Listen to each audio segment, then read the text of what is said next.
Yeah, Ashwini, first of all, congratulations on the Olympics qualification. So, your first thoughts on the Olympics qualification next levels with Tanisha. Thank you so much. I'm very happy that Tanisha and I have qualified for the Olympics. Again, we just started a little over a year ago. We started last Jan, and at that point in time, the Olympics seemed really far away for us. But to have come from starting from scratch to being here today, having qualified for the Olympics, it's a pretty special moment for the two of us.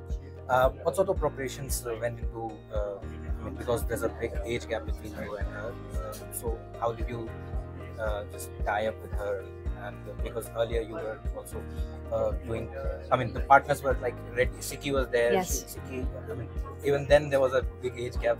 Yes, I think the age gap's only going to be there. But having said that, Tanisha is an up and coming youngster. She's very energetic, and her game style complements my game style, which is one of the reasons why the two of us work well together. She's explosive at the net. I am a hard hitter from the back of the court, and together we combine really well. But having said that, we still are a relatively new pair, and we have a lot to work on, and there's no end to working and getting better.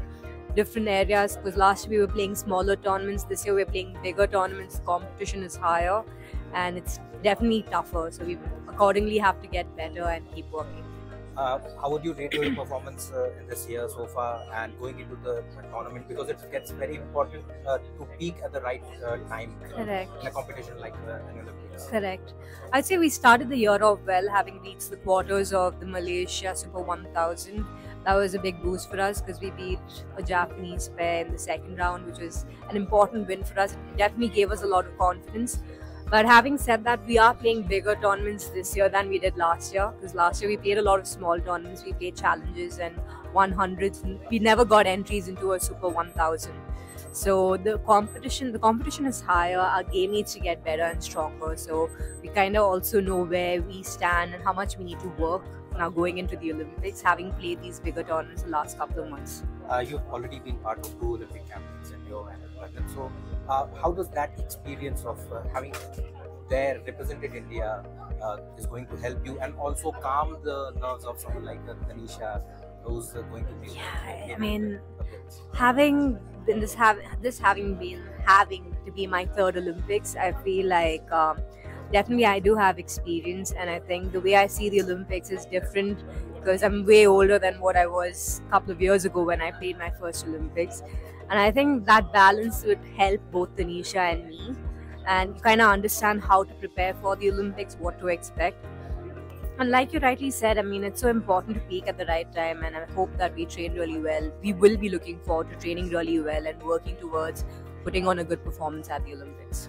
Badminton is one of the most sought after sports in India when it comes to Olympics, because it has been giving us medals right from 2022. Does that put an extra pressure on the Indian badminton players or shutters? I think it would.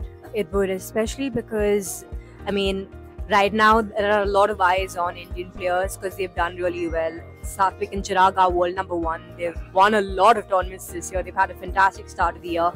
So there is going to be a lot of eyes on them, a lot of pressure. Sindhu going into her third Olympics, having won 2 medals at the last 2 Olympics. There's also that pressure for her to go and perform again.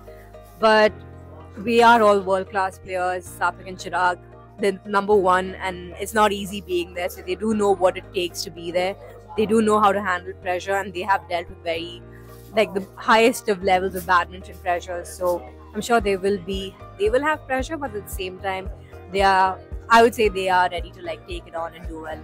We've seen a lot of competition with the Chinese players, and people used to talk about the aura of the Chinese players, and then we used to face them on the court.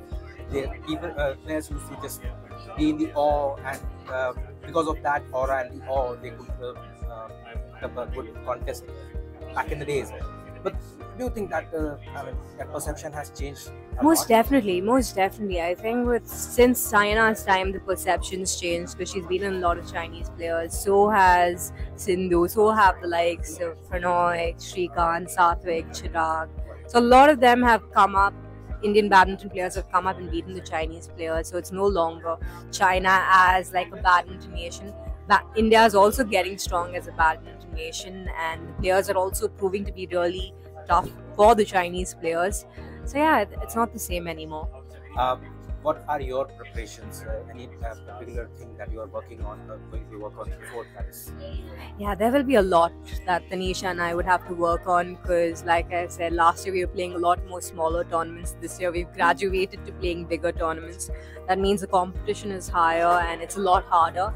That means we've also got to get our game to a level which is ready to match the top players. So there's a lot of work that the two of us will need to do, and we will be doing that along with our coaches and preparation for the Olympics. Thank you. Thanks. Subscribe to One India channel and never miss an update.